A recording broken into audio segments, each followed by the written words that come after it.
have changed over the last 2 decades. To be perfectly honest, if I was probably in New Orleans, I'd either be dead or in jail. The truth is hard, at least it's fair, sad, but true, I'll take you. I was there. Hear from meteorologists who worked through the storm, including one whose wife went into labor. My wife, my newborn son had to be evacuated. And how hurricane forecasting has improved. Back in 2005, tropical weather outlooks were just a block of plain text. It's all right now as the National Weather Desk remembers Katrina.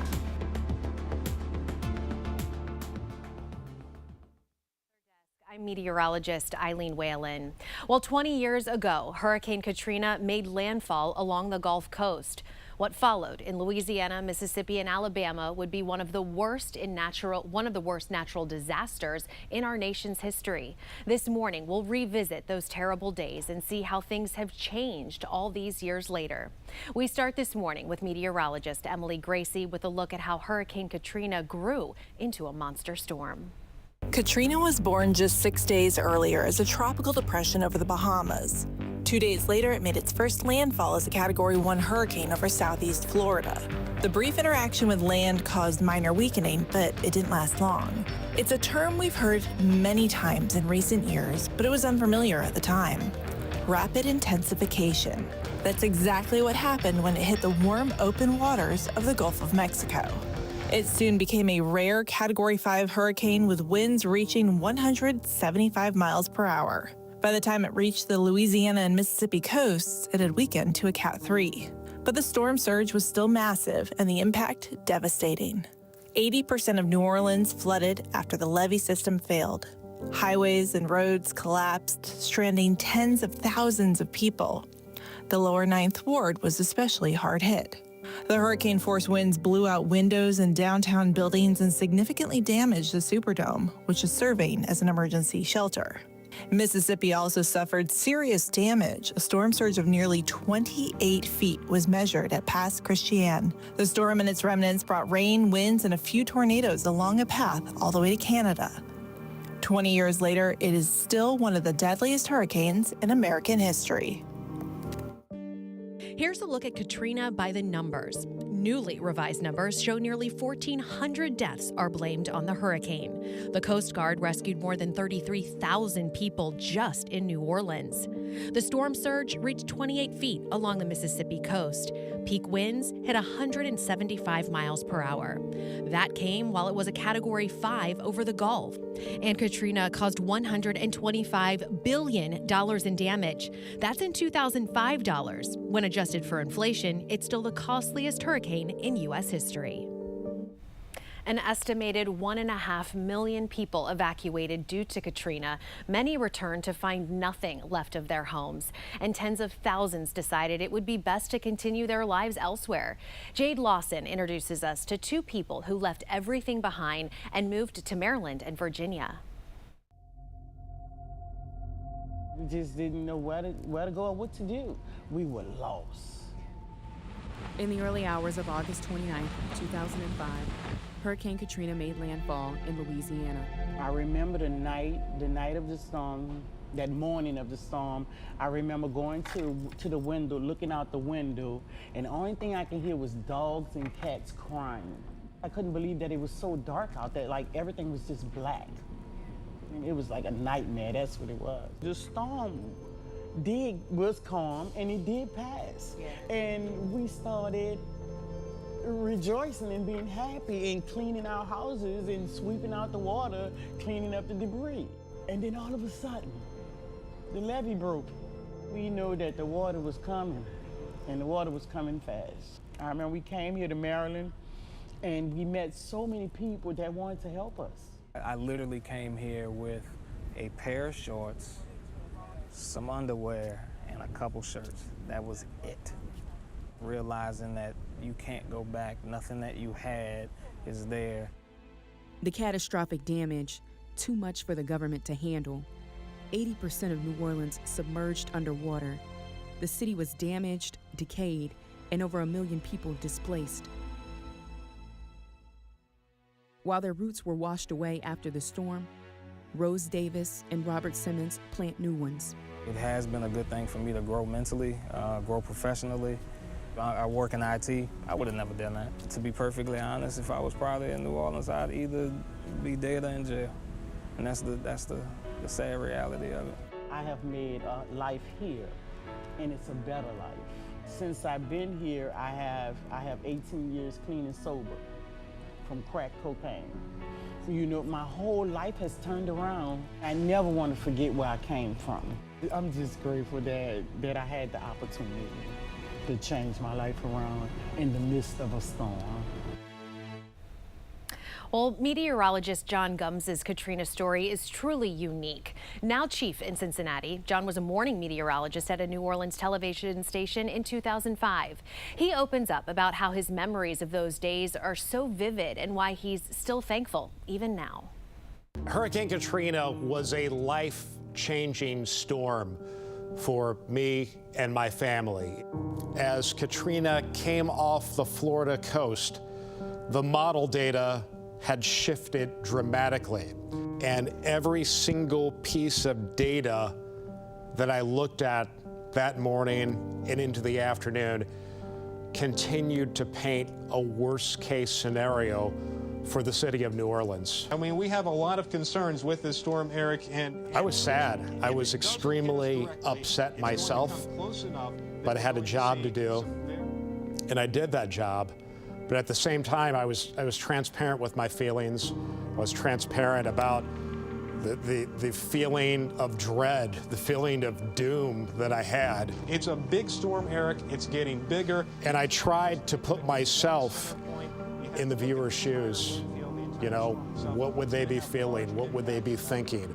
The other part of that horrible feeling I had was because my wife was 9 months pregnant with our first child. I broadcast that day for over 12 hours straight, giving the worst case scenario for the city.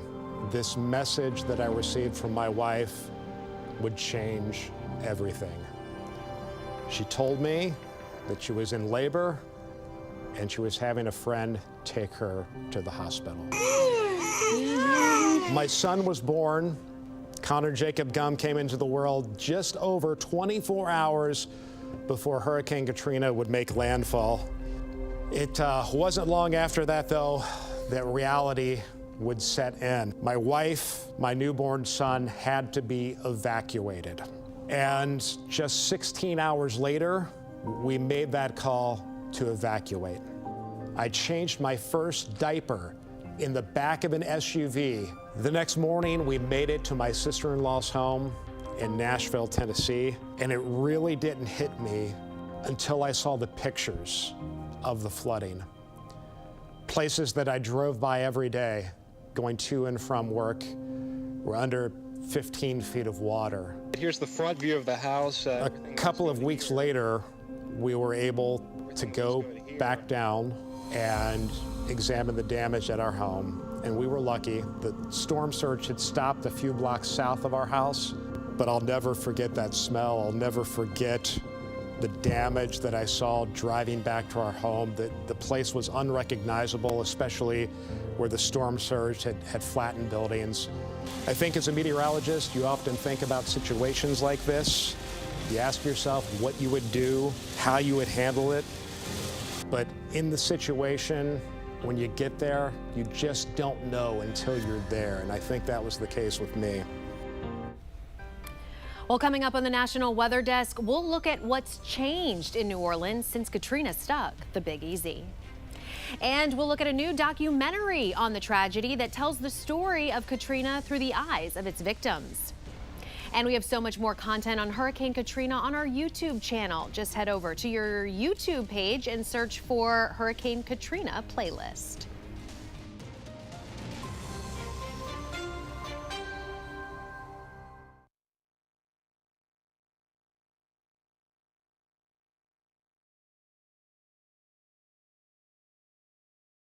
I'm meteorologist Charlie Lopresti with a look at the Northeast. It's a nice day in the Northeast with a lot of sunshine, comfortable temperatures, and low humidity. Most of you will be in the 70s. Early morning temps are running the 50s, though. That's a cool start to your Thursday. Keep an eye on that round of showers and thunderstorms associated with a front late in the day that gets into western parts of New York. Looks like most showers and thunderstorms associated with that feature will arrive in New England and upstate New York on Friday. Saturday looks brighter. I'm Chief Meteorologist Gerard Dubailey. Here's a look at the Mid-Atlantic region. High pressure starting to exit. We'll see our temperatures stepping up just a bit, but we're still mostly dry until we get a little bit closer to Friday. A front is going to pass through, but even then, not a lot of moisture around, so this is going to be mainly a dry frontal passage, just dropping temperatures a few degrees as we get into Saturday. Until then, it's 60s in the mountains, upper 70s to low 80s, a little bit lower towards the coast, and that'll be the case again on Friday. Slight dip in temperatures by Saturday. I'm meteorologist Charlotte Carl. We are expecting unseasonably cool afternoon high temperatures across the northern part of the area. North of I-20, afternoon highs will be in the mid and upper 70s. We might even see a few areas struggling to get out of the 60s, but closer to that I-20 corridor will be in the lower 80s. So Birmingham and Atlanta both expected to be in the middle 80s, as well as Myrtle Beach and Charleston. 90s and upper 80s pretty much everywhere else. Rain showers are going to help to moderate out those temperatures as well, moving through the area throughout your Thursday. Sea breeze shower activity in Florida and along the coast.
A new documentary series from National Geographic is giving voice to the people of New Orleans, telling the story through the lens of those that survived Hurricane Katrina. Meteorologist Emily Gracie spoke to one of those survivors and the Oscar-nominated director of the series. I was there. What the future holds, we are unaware. Storms like Hurricane Katrina historically are rare. You're just not going to find better people than the people in New Orleans. Tracy Curry is an Oscar-nominated producer and director, but when she was tasked to tell the story of Hurricane Katrina, she felt the weight of the mission. Trying to make the invisible feel visible and make the implicit feel explicit. And so this was an opportunity to do that and to also do it in a way that restores this story to the people of New Orleans. Giving voice to those who lived it. 3D glasses might need your pair. Death, destruction, despair, you bet people were scared. One of those voices is Shelton Alexander. Accountability to those souls, the sole reason I share. The truth is hard, at least it's fair, sad but true, I'll take you. I was there. The flood did not discriminate. All races, all classes, like everybody lost a lot. But the recovery is where we sort of begin to see how some of those structures and institutions create a disparate outcome for some people and not others. But we stood in very long lines, it was a desperate time. Can't let them forget, that's why I wrote these rhymes. We see in the story that there were some dehumanizing kind of narratives about the way the people of New Orleans comported themselves during this incident. And I hope that we've done a good job and that people understand the truth, which is that the way they responded to this incident was extraordinary. March and sung hymns with them like, this little light of mine, I'm gonna let it shine. In the Superdome, I'm gonna let it shine. God is good all the time. These ties of kinship and community that they have in the worst of circumstances did not break. And thank the Lord for the Air Force and the Coast Guard Flew helicopter and rescue missions nonstop. Got people and pets off of porches and rooftops. Naughty by nature would say hip-hop parade for General Honoré. And all first responders, I have to give them props. They saved so many lives and they worked around the clock. I'm from there. I'm from where we believe in everything happens for a reason in due season. You may or may not even care. I hope that everyone else watches it, sees them in a way that they were not seen at the time. They said God won't put more on you than you can bear. The Most High wanted me to be, so I was there. And that's in the past, and it may have taken a while, but I'm so glad I done got over. At last, I'm here now. Well, to hear more from Tracy about making this documentary and to hear Shelton's full story, listen to this week's episode of our podcast, Off the Radar. You can also watch the National Geographic series Hurricane Katrina, Race Against Time. All episodes are streaming now on Hulu and Disney+. Well, many cities and towns along the Gulf Coast felt Katrina's wrath. One of them was Mobile, Alabama. David Glenn was a meteorologist at our station there 20 years ago. He now works in Tennessee. We asked him to share his memories working through Katrina. This has a potential to be a catastrophic hurricane.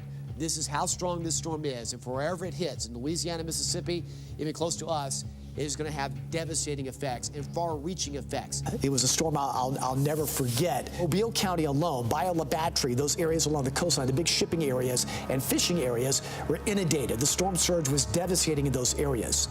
Also, Water Street in Mobile, appropriately named, we had 13 feet of water pushed in from the bay into downtown Mobile. So the water was up almost to the traffic lights and the street lights. So that was more of in and out flooding with the storm surge. But all the while we're hearing these awful reports from coastal Mississippi, from Biloxi through Gulfport back to Pascagoula, horrific, where some people were trapped in their attics, where the homes were separated, family members spent in two directions, sent in two directions across the open waters of the Gulf. You're going to have to stay inside. And we always say the word hunker down. You got to hunker down, hide from the wind. Right in the middle of our coverage that Monday morning, just after the second landfall across Mississippi, our generator catches on fire, which zaps us off the air. So we're going to send everybody to the radio stations. Well, that's right in the height of the eye wall, drawing closer, which is now impacting a large part of the Gulf Coast. We're on the far eastern edge of the eye wall, and we've got to drive about 5 miles to the radio building. And that was some white-knuckle driving. Height of the wind, the rain, you could hardly see. But we got to the radio building, and we resumed our broadcast there. This is an old drilling rig that just broke from its moorings. I credit having to go through the storms that we did prior from Ivan and Dennis to kind of give you the stamina to get through these. They're all a bit different, and they're all going to have the human toll especially. That was something that I can't believe is 20 years ago. It could still be fresh in your mind from all this, but it's a storm that's never going to leave me.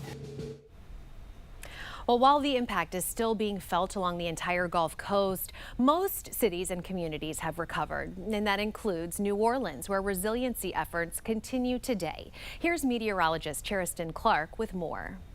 New Orleans looks a lot different today than it did in late August and early September of 2005. There was nothing, there was no life, there was no movement, there was no people, there was nothing happening. It was a major city and there was nothing there. It was just destruction. Matt Clark, a retired chief gunner's mate in the United States Navy, was on board the USS Tortuga in 2005. Matt Clark happens to be my dad.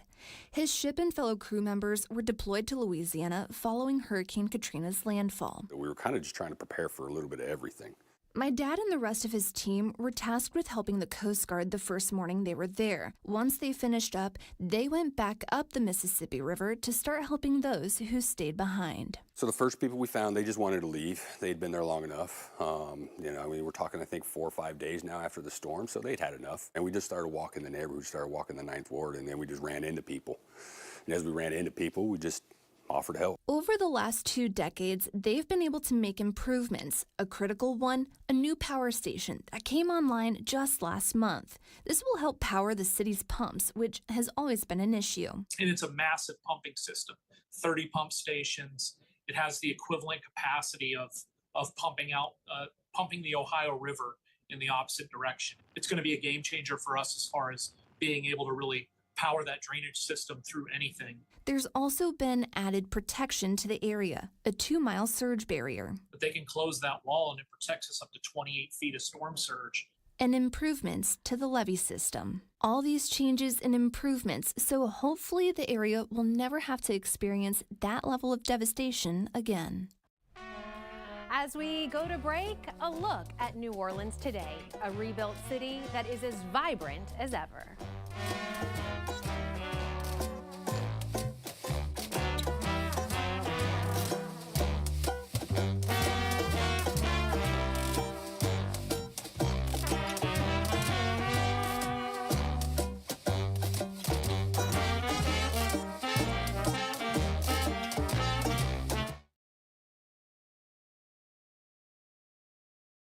Well, a very good Thursday morning, everyone. I'm meteorologist Andrew Buck-Michael. We've got some thunderstorms down across Kansas today, and even some showers across the Great Lakes with a cold front sliding its way through. Heading into the day tomorrow, we've got a plethora of temperatures, low 80s in the southern plains, and we got only into the 60s there, closer to the Great Lakes. We warm up a little bit more on Saturday with a few showers and storms out across the western plains. Good morning, I'm meteorologist Alex Garcia. Here's a look at your regional weather. Downright cool this morning for our friends at Amarillo. 69 degrees compared to Brownsville at 80 this morning. 71 in Oklahoma City. We'll be watching another line of showers. Rain-cool temperatures moving into Oklahoma, Louisiana, and Arkansas. Down toward the south, it's going to be another hot and humid day. I'm meteorologist Alex Garcia, and that's a look at your regional weather. Hey, good Thursday morning, everybody. I'm meteorologist Stella Sun. Monsoon moisture will continue to surge its way and bring the threat for some thunderstorms through parts of the Rocky Mountain West. This could produce some hail as well as bolts of lightning. Daytime highs will be ranging in the low 80s from LA through San Diego. Triple-digit heat once again in Phoenix. Salt Lake City will be in the 80s with some showers and storms expected. Also seeing the 80-degree mark through Denver. Warmer than normal temperatures in Seattle and in Portland. That's the scene from here.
Well, hurricane forecasting has come a long way over the past 2 decades. Progress has been pretty remarkable. The National Hurricane Center has been on social media all week, making sure we are all aware of the changes. It's been 20 years since Hurricane Katrina, and its hurricane forecasting has come a long way, including predicting where and when storms might form. Hi, I'm Philippe Papin at the National Hurricane Center. Back in 2005, tropical weather outlooks were just a block of plain text. No graphics, no percentages, just a short paragraph saying something might develop in the next day or two. Fast forward to today, we can now spot potential storms up to a week in advance. You'll see color-coded graphics, development chances, and much more accurate predictions. But here's the big game changer. Even before a storm officially forms, we can now issue potential tropical cyclone advisories, getting warnings out earlier and giving you more time to prepare. We've come a long way, and we're not done yet. And we'll continue to push Katrina-related content on our social pages, both today and tomorrow. You can find us on Facebook, Twitter, Instagram, TikTok, and YouTube. Just search for the National Weather Desk. We'll be right back.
Well, thank you so much for joining us for this special look back at Hurricane Katrina. I'm meteorologist Eileen Whalen. Make it a great day, and I will see you back here tomorrow.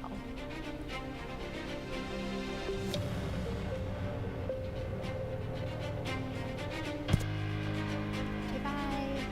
See you tomorrow.